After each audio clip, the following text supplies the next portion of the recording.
Calling this session of the Special Magistrate Proceedings for the City of Daytona Beach to order. It is 9:05 on March 25, 2025. My name is Robert Riggio. I am the Special Magistrate who will be hearing the cases this morning. And for those of you who are unfamiliar with these types of proceedings, I will briefly outline what takes place. Your case will be called, at which time you will be asked to come up to the microphone, which is on your right side on the lectern, at which time please provide your name and address, and you will then be sworn in as a witness. And if you're a respondent, you'll need to also do the same thing. And then the city inspector will come forward, and he will be at that lectern, and he will present the city's position regarding the particular matter. And when he finishes, you will then be given an opportunity to state your position and any defenses or concerns or issues you may have. And then once this is a fairly informal type of proceeding, and at that point, if you have questions of the inspector or you have things you want to raise, you can. And when we finish, then I will consider what has transpired, and I will make a determination as to whether there should be a fine levied or not, or what type of remedy is appropriate in the situation. So having said that, are there any announcements? No announcements. No announcements. Okay. And I have approved the February 25th, 2025 meeting minutes and provided them to the board secretary. And now we move on. We're going to go a little... We actually have both for the lien review here now. Okay. Then we're going to start in the order that's on the agenda with the lien review. And so this is case number CEB 042464, 1409 3rd Street, Jairo Urzao, is that Santos Morales and Dulcia Maribel Fuentes. And they are here requesting a review as with respect to a lien which has been placed on their property in June of 2024. The property is now in compliance. The lien is in the amount of $10,000 plus $24 recording fees and $10.21 in interest, for a total of $10,034.21. Mr. Riggio, I think we need to swear in staff also. Okay, that would be appropriate. At this time, all staff members who will be providing testimony this morning, please be sworn in. Do you solemnly swear or affirm that the testimony you're about to provide is the truth, the whole truth, and nothing but the truth? Okay. All right. Who will be speaking on behalf of the petitioner, or the one who has the lien review? So Ms. Samayoa,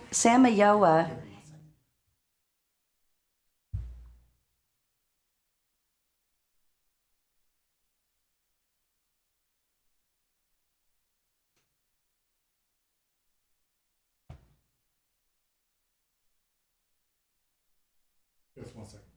Mm-hmm.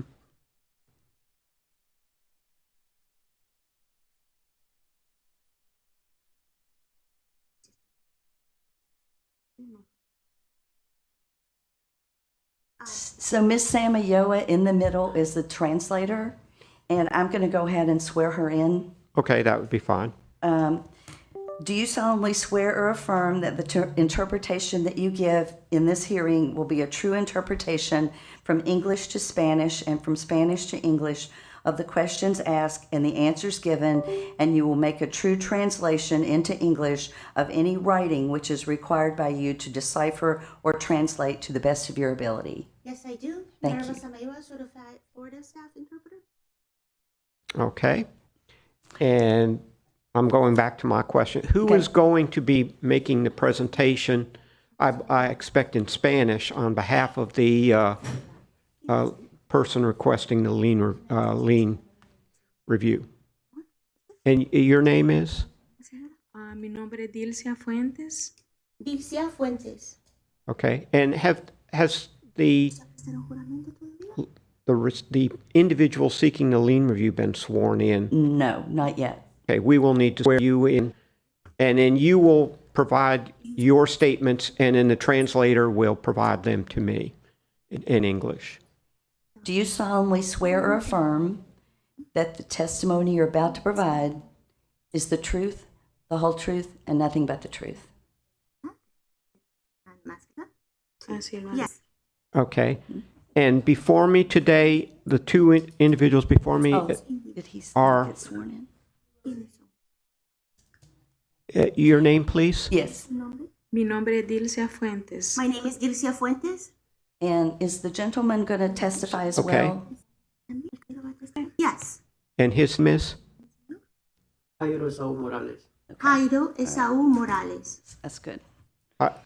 Jaido Morales? Morales. Morales. Okay.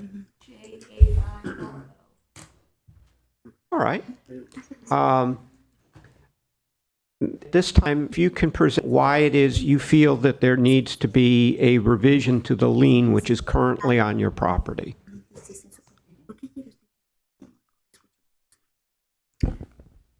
Porque nosotros estuvimos,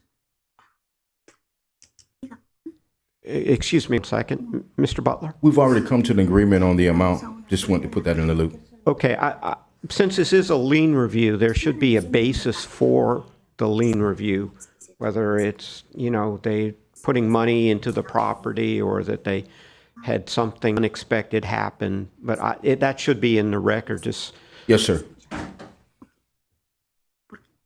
and I don't know, Mr. Butler, if you're aware of the particulars of what give rise to why the lien is being reduced. Yes, sir, I do. Okay. I don't know whether it's easier for maybe you to state that and then the translator can state that to Ms. To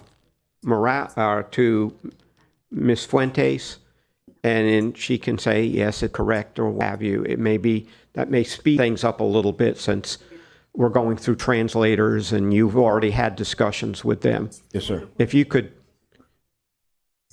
give the rationale as to why the amount is being reduced and what was agreed upon Yes, sir. between you all. See. We're going. As pertains to 1409 3rd Street, this lien reduction is for no permits. It was first notified on January the 31st, 2024. The fine was imposed on June 10th, 2024. Compliance was September 25th, 2024.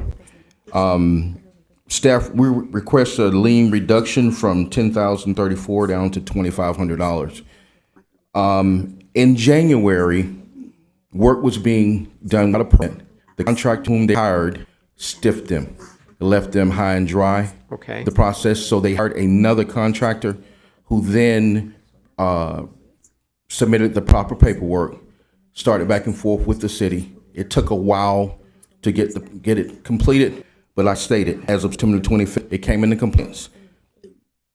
I would like to reduce it from $10,034 down to $2,500, Okay. in which they agreed to. Okay. Ms. Fuentes, is that agreeable to you? sí. Okay. I understand your situation, and you had a bad contractor, and I know that it certainly takes time for the process when you're doing construction, for inspections and things that can happen and all of that. So this is not an unreasonable amount of time. They got off on a bad foot, but they finished up on doing the right thing. Yes, sir. Okay. So then, do you have anything further to add? ¿Tiene algo más que agregar, señora? ¿O señores tienen algo más que agregar al respecto? Okay. Está bien. Then therefore, Porque si ya se llegó a el acuerdo de lo que se le ha pagado. Está bien. No, because we are agreeing on paying that amount, that would be fine. yeah, it's agreeable to me too. Sí, yo también estoy. So therefore, in case CEB 04-2464, partying at 49 3rd Street, and the respondents being Jairo Izal, is that Santos Morales or Morales Santos? Morales Santos. Morales Santos, and Dilcia Maribel Fuentes, I hereby order the lien in that be reduced to the amount of $2,500, subject to being paid within 30 days, or the fine will revert back to the original amount. If you run into any problem making the payment during that 30-day time period, you need to contact the city attorney's office immediately, or perhaps Mr. Butler, since I guess you're sort of the contact that they know of. Because at 30 days, it goes back to what it was. And so you have a very limited period of time to make the payment.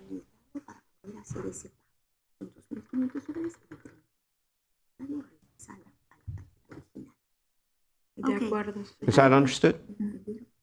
Okay. Thank you. Muchas gracias. Thank you. Gracias. Thank you. De nada.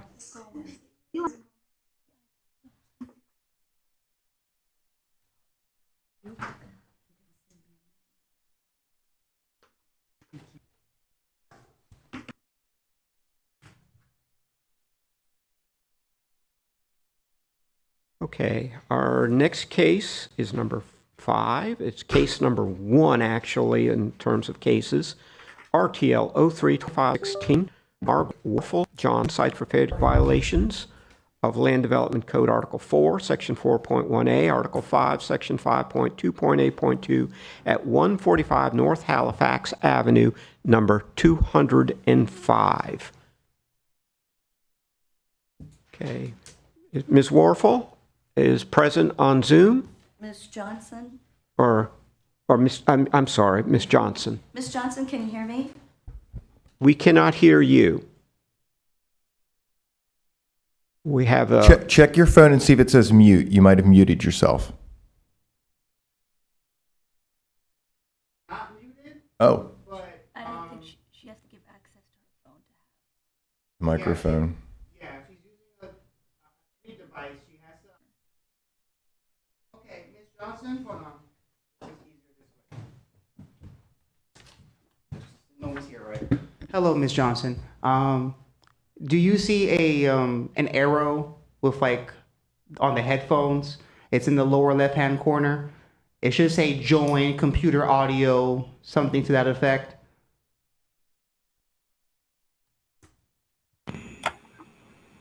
Can you hear me now? Lovely. Look at that. Perfect. You got it? We hear you now.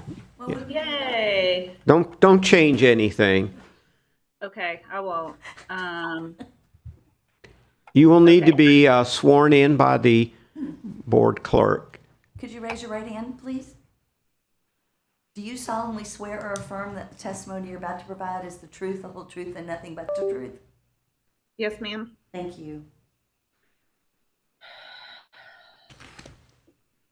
All right. Ms. Johnson, Yes, sir.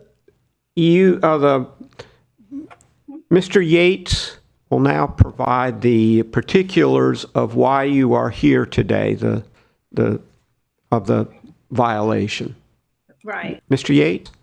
All right, this case before you for zoning violation. This case was field generated. The property is zoned MFR 20. Other accommodations known as short-term rentals are not permitted in this zoning district. The violation was first observed February 21st, 2025, and they were notified the same day. The property stopped actively advertising as February 25th, 2025. The daily posted rate was $99. The advertised rules were no smoking and no events. These actions are irreparable and irreversible, And due to the actions of the property owner, the city is requesting a one-time fine of $1,000.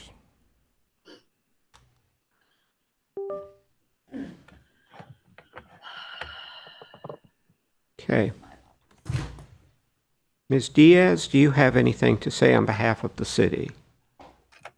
I'm here to state the city's position. The city's position is that the beneficial gain to the property owner, the advertising conduct that prohibited the city's code is unlawful pursuant to Florida Statute 162.091D is irreparable and irreversible in nature. The effects of renting property or holding out property as a vacation rental cannot be reversed or repaired. Properties advertised on the wide web marketing and destinations that draws people from all over the world to special events like the Week and Daytona 500, and draws people from nearby destinations such as Disney World. Once the properties are advertised, they are never truly advertised. The reality of the internet is that you can't push advertisement back in the bottle. Information posted today can be printed and saved, forwarded, retweeted, and even copied and posted on other sites. Limiting the cities to the only solution for the advertisement is to require that all postings be removed. The information has long-range effects to lure in patrons under contract to participate in unlawful stays in our city. Patrons risk poor health, poor safety, and welfare due to unregulated or self-regulated vacation accommodations that patrons enter into at their own risk. One-day advertising can potentially book a property for the whole year.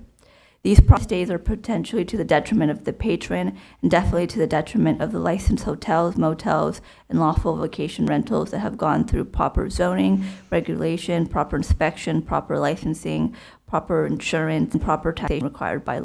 Properties who staff 24/7 to address any emergency concerns that patrons or the community may have, thus weighing them against the unregulated short-term rentals who do not have to go through these regulatory safeguards is unfair and harmful to the regulated businesses and patrons in the community. Monetary effect of unlawful rental is taxation avoidance, inadequate insurance coverage, and unfair business competition against the lawful accommodations, business, and lawful vacation rentals. The transient nature of the rentals limits the enforcement, typically to identifying the advertisement.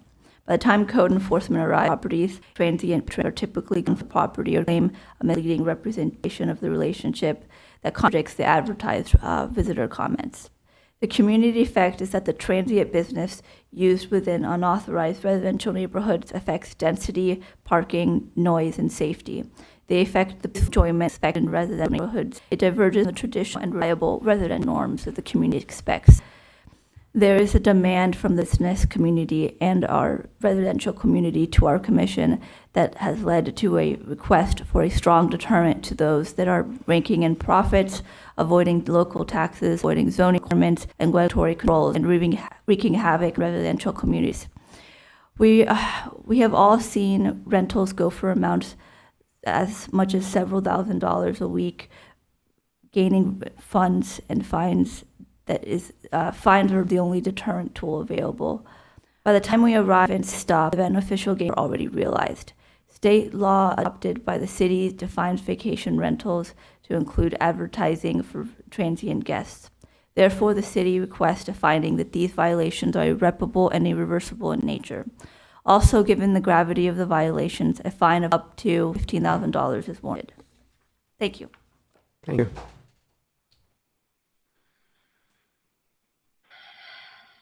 Mr. Yates, you have anything further? No, sir. Bought in Volusia County, or one of the properties bought in Volusia County, or one of the properties that I bought. I moved over here from Ocala, and I've worked as a teacher at Holly Hill with Mr. Henry. I was not doing this just to be doing it. I had a long-term tenant through FEMA that they abruptly cut off the contract at the end of January, and I had another stream of income from a property I owner financed that ended in December. So it was not my intention to ever do this for a long-term benefit or anything of the sort. I put this property on the market in October with the FEMA tenant in it. I have faced extreme hardships due to concrete restorations and the assessments on all 3 properties that I currently own. I pay well over $700 per property in HOA fees and assessments. I still work as a dean of student services at Spruce Creek High School. And last year I was promoted, yet I'm not making as much as I was as a teacher on assignment at Holly Hill because I can't get stipends. So I've faced a lot of challenges. That does not excuse the fact that I did rent the unit out. But again, it was only short term because I don't have the funds to make the mortgage payment, and I don't want to have these properties foreclosed upon. So I'm asking you to be sympathetic, if you will, to my cause, to my situation. I currently have all 3 of my units. One of my units is long-term rental, and he's been there forever and a day. The FEMA, the unit that I'm getting fined for, I've had for about 2.5 years, maybe. And when that bad hurricane came out, I readied that unit in case somebody needed it, and FEMA came in. When they did the concrete restoration, they said that my sliding glass door was okay. And then suddenly I got a notice and said, no, my sliding glass door had to be replaced. And that was an immediate $10,000. My FEMA tenant was in a wheelchair at that time. So I had to do what I had to do, and I charged for the repairs. I'm not trying to break the law. My daughter thinks I should just go bankrupt and let it all go. But I've worked very hard in this community. And I believe in Daytona Beach. I bought 2 properties at River House because of the downtown restoration project that is ongoing and is now complete. So the unit I have dropped $10,000. It's a 2-bedroom, 1-bath, perfect unit. And I bought it for $180,000, and I currently have it listed for $199,000. I'm trying to just get out of it if I can, and I'm actively working with my realtor and a long-term property management company to either get it released long-term or to sell the property. That's all. Okay, thank you. Mr. Yates, Mr. Sykes, does the city wish to provide, have any input on what has been said here?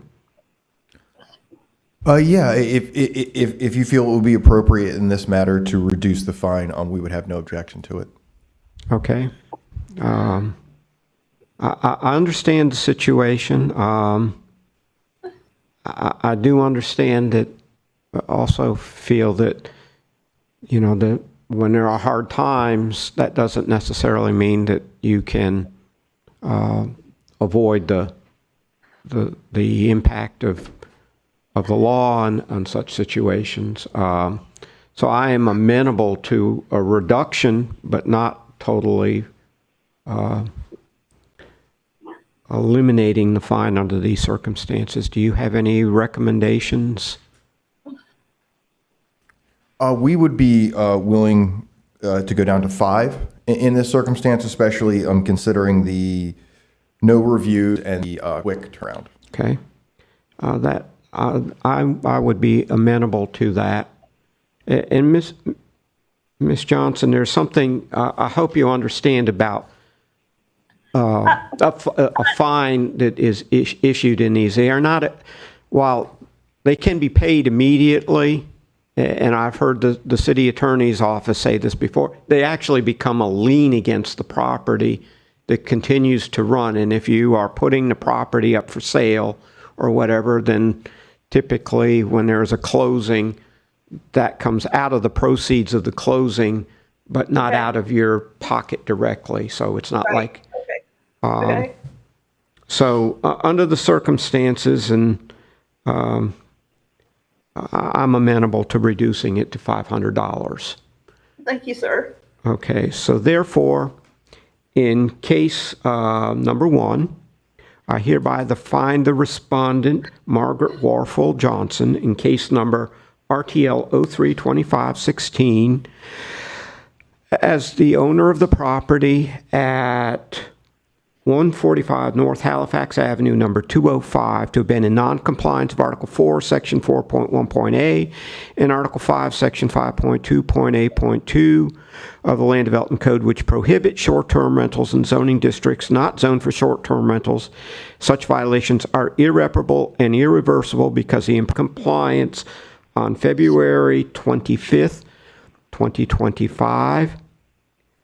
And hereby order respondent shall pay a fine in the amount of $500 and not violate that section of the Land Development Code again. And that for any future repeat violation, the respondent may be placed on a subsequent agenda for hearing before the special magistrate for consideration of a fine of up to $15,000 for each occurrence as per Chapter 162 Florida statutes. Thank you. Thank you, Your Honor.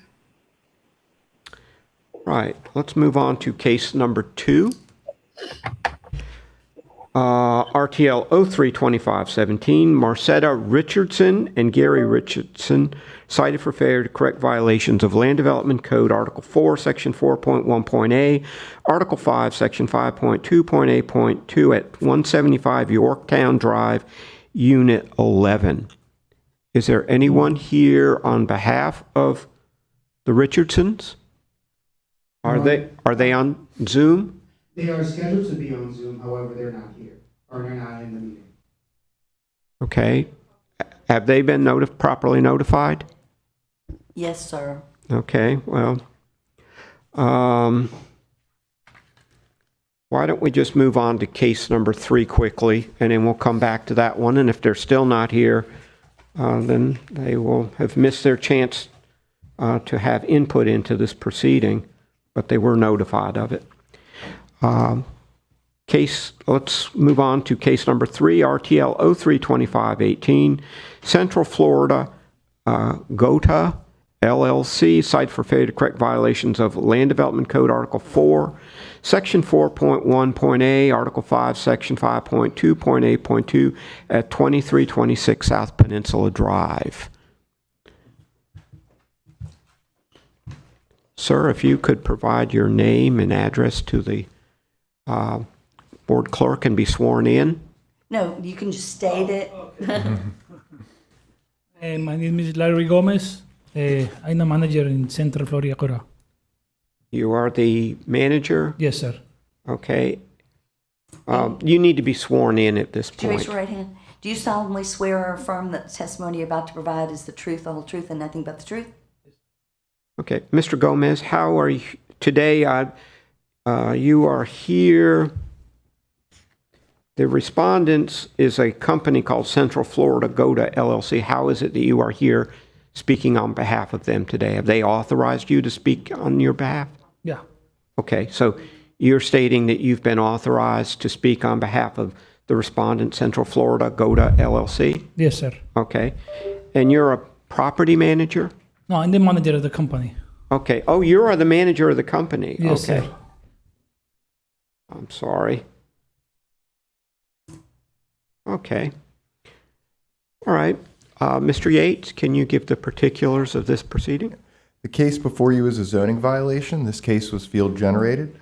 The property is zoned SFR 5. Other accommodations known as short-term rentals are not permitted in this zoning district.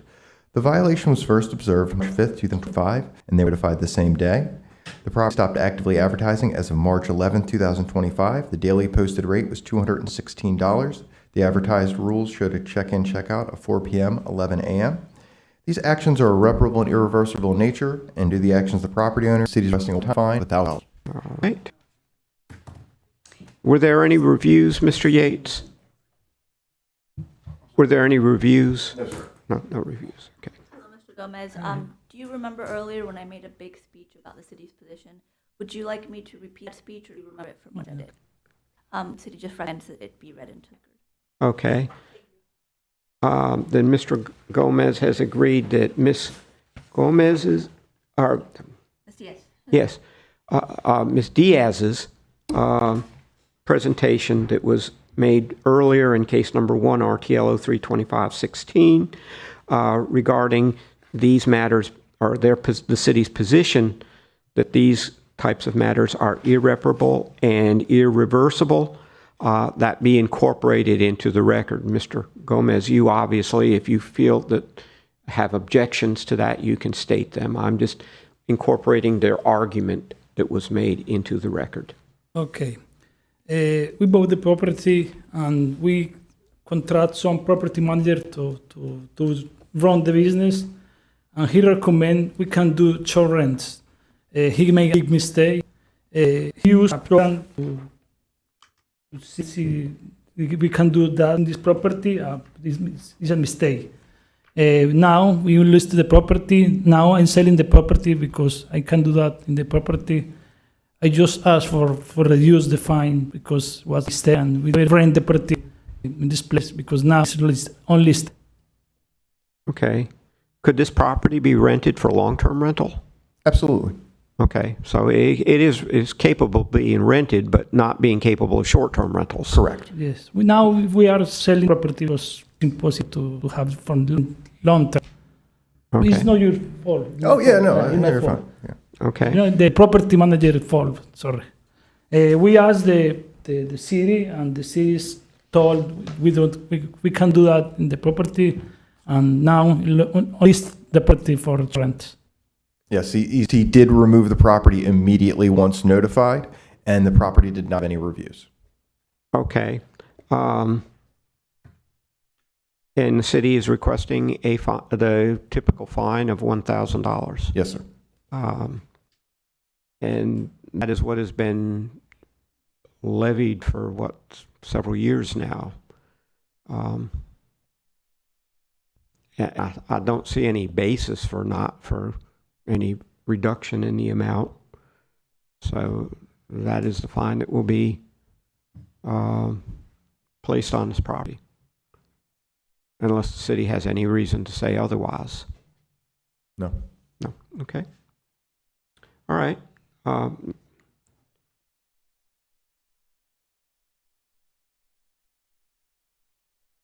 Mr. Gomez, there will be a fine levied of $1,000. Now, as I said in the previous matter, that you will get a notification from the city about paying, but these actually become a lien against the property. So if you sell the property, it comes out of the proceeds of the sale. We can reduce the same like the previous case, maybe. I will list immediately the property. Well, I understand, but that was fairly exceptional circumstances. And you relied on somebody and who steered you the wrong way, and that's really between you and them. That lady was trying to basically keep a sinking ship afloat, so to speak. This is, as I see it, is a somewhat different set of circumstances. You're a property manager who told you that you could do something, should have known that you couldn't do that in the city. So you go through all the right steps, and yes, but you relied on somebody who didn't know what they were doing, and that's really something, of course, between you and them to work out. But I've been levying this type of fine now for probably about 4 or 5 years. Originally, it was around $15,000, which was what was being asked for by the city, and I have pared it back, but at some point, fine has to sort of be equitably levied against all of the various respondents, and that's what's been going on for some years now. So, therefore, in case number 3, RTL 32518, I find the respondent, Central Florida Gota LLC, as the owner of the property at 2326 South Peninsula Drive to are irreparable and irreversible because the improper benefit obtained by the owner and the damage to the surrounding neighborhood occurs at the time the violation occurs and cannot be undone as provided for by Section 162.091D of the statutes. Property is subsequently brought into compliance on March 11th, 2025, and hereby order the respondent shall pay a fine in the amount of $1,000 and not violate that section of the Land Development Code again, and that for any future repeat violation, the respondent may be placed on a subsequent agenda for hearing before the special magistrate for consideration of fine up to $15,000 for each occurrence as per Chapter 162 Florida statutes. Thank you.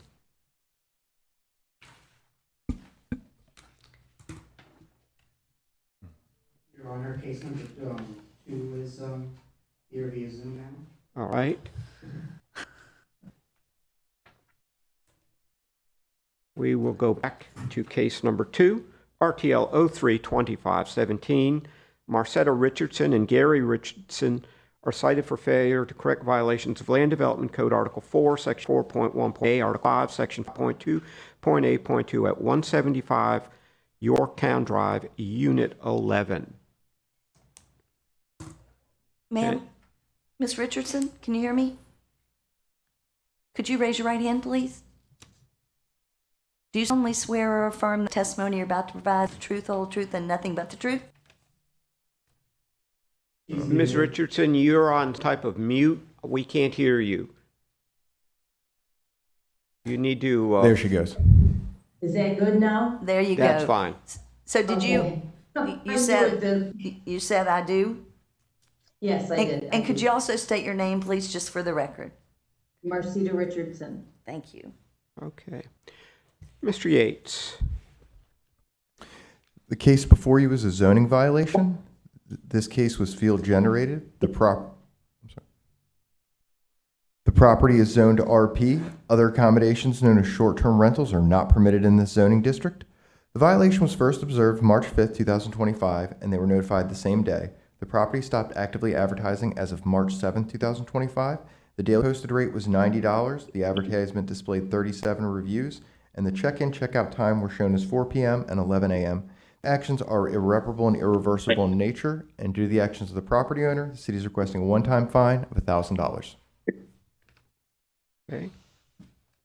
Ms. Diaz? Ms. Richardson, you remember, you were able to listen when I stated the city's position earlier today? I'm sorry, what was the question? Were you on Zoom able to listen when I stated the city's position earlier today? Yes, because I lost the links. And I this is my time. Real quick, sorry to cut you off. I just want you hear my speech because I can read it for you if you didn't hear it. I didn't hear it, no. Okay, I'll restate our city's position. Okay. Thank you. Mr. Richardson, just so you're aware, the city, my understanding is going to take the position that this is an irreparable and irreversible violation. And the city is going to make its argument as to why that is the case. And so, Okay. Ms. Diaz?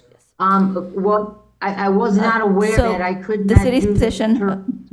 Sorry, I just have procedurally, I just got to this. Apologies, ma'am, didn't cut you off. It's the city's position that the beneficial gain of the property owner was within the stance that this is irreparable and irreversible in nature, and that given the gravity of the situation, a fine of up to $15,000 is warranted. You said you are... I was skipping the whole speech because it was long and just... I think important that it be in the record. Okay, so okay. We just sent her the link, so she might not have been. Yes, I on. mean, Okay. she should be hearing your arguments if Okay. and she has objections Of to course. them. And should you choose to take this on appeal, then it's in the record so that she is Okay. clearly aware of what your arguments are. Will do. Otherwise, So it's the city's position that beneficial gain to the property owner who is advertising conduct that is prohibited by the city's code is unlawful pursuant to Florida Act 162.091, irreparable and irreversible in nature. The effects of renting property or holding out property as a vacation rental cannot be reversed or repaired. Property is advertised on worldwide marketing as a Daytona as a destination that draws people from all over the world, from Daytona for Bike Week on a 500, and from properties nearby, such as Disney World. Once the properties are advertised, they are never truly unadvertised. The reality of the internet is that you cannot push such advertising back into the bubble. Information printed today can be printed, saved, forwarded, retweeted, and even copied and put on other sites, limiting the city to the only solution, the advertisement being to remove all postings. The information has long-ranging effects in luring in patrons under contract to participate in lawful stays in our city. The patrons' poor health, poor safety, poor welfare, unregulated or self-regulated vacation accommodations that patrons enter into at their own risk. One single day of advertising can potentially book a property for the whole year. These promised days are potentially to the detriment of patrons and definitely to the detriment of the licensed hotels, motels, and lawful vacation rentals that have gone through proper zoning regulations, proper inspections, proper licensing, proper insurance, and proper taxation required by law. Properties who have staff on site 24/7 to address any emergency concerns that patrons of the community may have, thus weighing them against unregulated short-term rentals who do not have to go through the regulatory safeguards, unfair and harmful to the regulated businesses, the patrons, and the community. The monetary effects of these unlawful rentals is tax avoidance, inadequate insurance coverage, and the trans nature of rentals limits means of enforcement, typically to identifying the advertisement. By the time code enforcement arrives, the property transient patrons are typically gone or claim misleading positions that are often contradicted by the advertised visitor comments. Community is the transient, and they affect the peaceful enjoyment and spec in residential neighborhoods. It diverges from traditional, reliable residential norms. There's a demand from the business community and local residents to residential term rentals going from as much as $7 a week and by substantial fines. This is the only return available. By the time we arrive and say stop, the beneficial gains are already realized. State law adopted by the city defines vacation rentals to include advertising for transient guests. Therefore, the city requests these violations irreparable and irreversible nature. Also, in the gravity of the violation, a fine up to $15,000 is warranted. Thank you.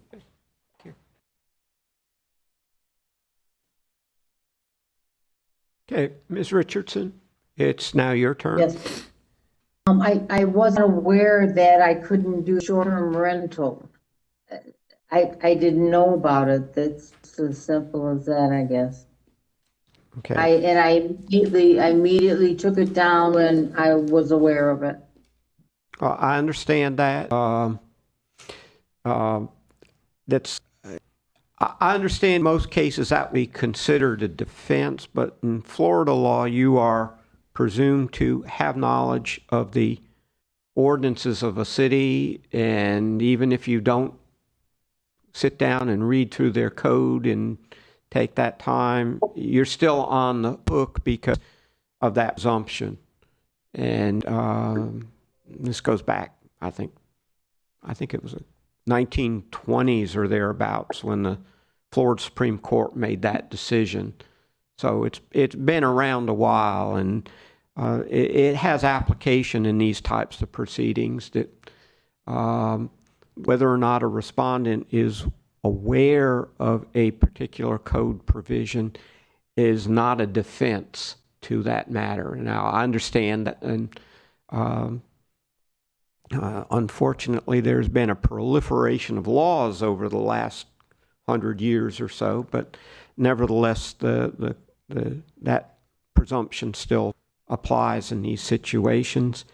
The fine in these types of proceedings can be up to $15,000. In fact, when I started hearing these about 5 or 6 years ago, individuals such as yourself were being assessed fines of in the neighborhood of $10,000, and I have subsequently over the years tried to bring it back down when people respond very quickly to what the respondent or to what the code inspector has asked for in terms of taking these things down. And I know at one time it was people had awful time doing this, and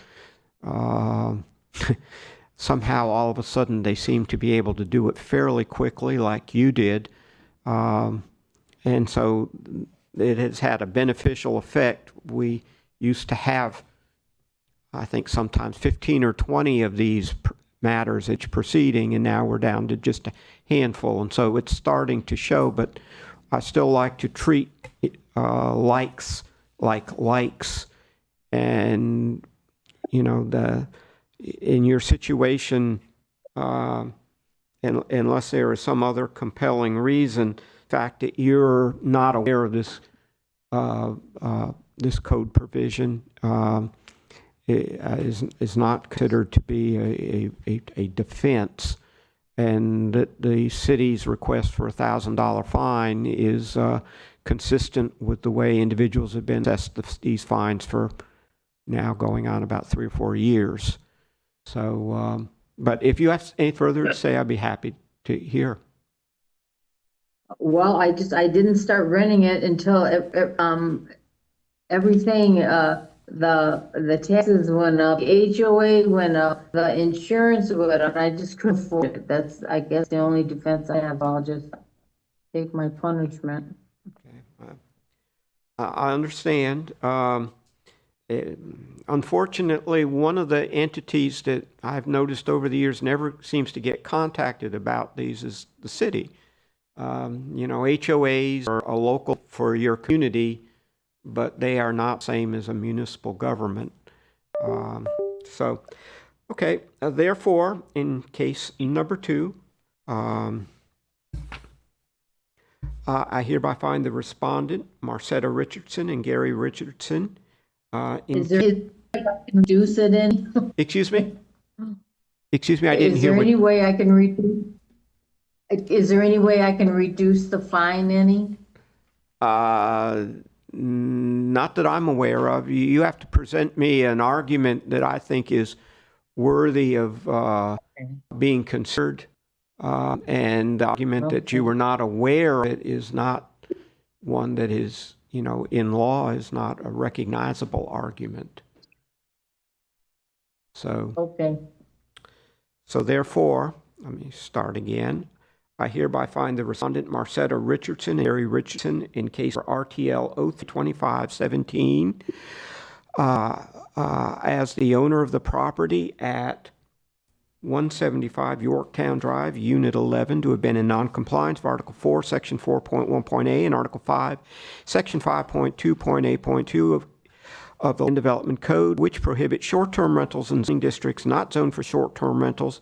Such violations are irreparable and irreversible because the improper benefit obtained by the owner and the damage surrounding neighborhood occurs at the time the violation occurs and cannot be undone as provided for by Section 162.091D Florida statutes. And the property has subsequently been brought to compliance on March 7th, 2025. And hereby order a respondent shall pay a fine in the amount of $1,000 and not violate that section of the Land Development Code again, and that for any future repeat violation, a respondent may be placed on a subsequent agenda for hearing before the special magistrate for consideration of a fine of up to $15,000 for each occurrence as per Chapter 162 Florida statutes. Thank you. I don't know if you need to take his name off. Gary Richardson is deceased. I don't know if you need to take his name off or not, but No, he's still in the property appraisers. yeah, I've taken it off. I've taken it the proper, but Is that the name that appears on the property appraiser's record? And his name. Yep. Both. Okay. Okay, thank you for letting us know. Thank you. Thank you. okay. All right. Is there any further miscellaneous business? Not for me. Okay. Any further business? No. Then it being 9:58, I hereby call this session of the Special Magistrate proceedings for March 25, 2025 to be adjourned. To know how to pay. Well, yeah, how, oh, It's gone. He's done. are you still there?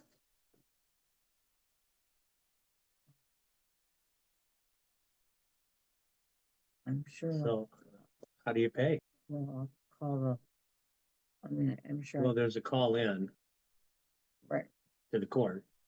yeah. But I So- mean, I'm sure Mr. Gates, I'll talk and ask him how I pay it. Yeah, I send it. No.